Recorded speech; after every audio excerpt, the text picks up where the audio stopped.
কারণ যাদেরকে দেখে রিডিং করতে পারে না বাংলা, এরকম মহিলাকে আমরা দেখছি।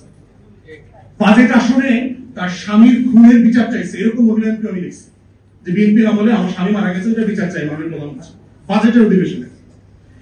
বাংলাদেশে আপনার টোটাল আমার সংসদের হিস্ট্রি আমি যতটুকু করেছি, আমার ডেফিনেশনে একটু উঁচু হইতে পারে, 50 জন মেম্বার অফ পার্লামেন্ট এমপি গত 53 বছরে বাংলাদেশ প্রডিউস করে নাই, 50 জন করে নাই।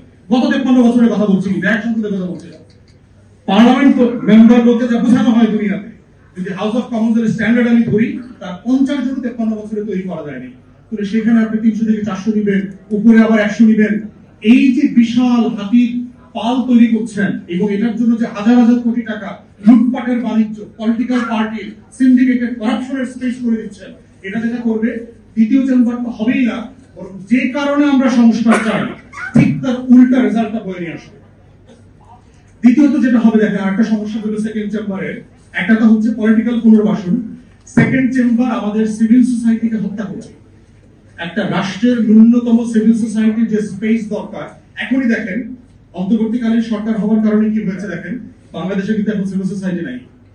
আমাদের সিভিল সোসাইটি বলতে 20-30টা মানুষ সংগঠন যারা ছিল, এরাদেরকে সবাইকে কিন্তু অ্যাকোমোডেট করে নেওয়া হয়েছে গভর্নমেন্টে, অলমোস্ট সবাইকে। এই দিলার আপনার মধ্যে একজন অ্যাডভাইজার হন নাই, তারা এখনো বাইরে রয়ে গেছে।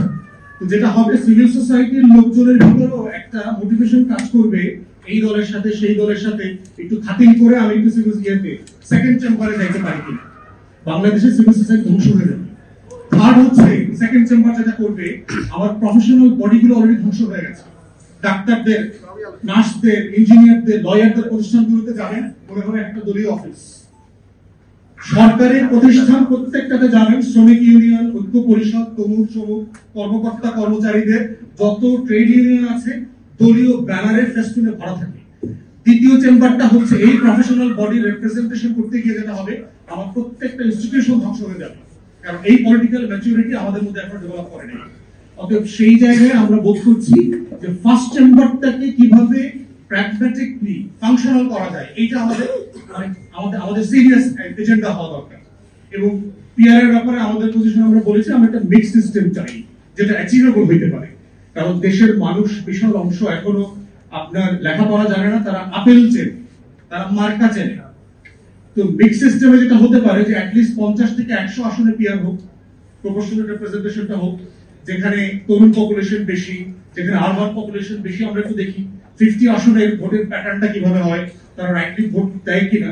এরপরে হচ্ছে এটা বাড়ানো যাবে আরো, কিন্তু টোটাল সিস্টেমকে ভোট করে পিআরে নিয়ে গেলে যেটা হবে, সেটা দেশের মানুষ দিতে পারবে না। সাডেনলি সে কাকে ভোট দেবে, কোন মার্কায় ভোট দেবে, কিভাবে সিলেক্ট করবে, এবং পিআরএ করবার জন্য আপনার যে ইন্টেলেকচুয়াল ক্যাপাসিটি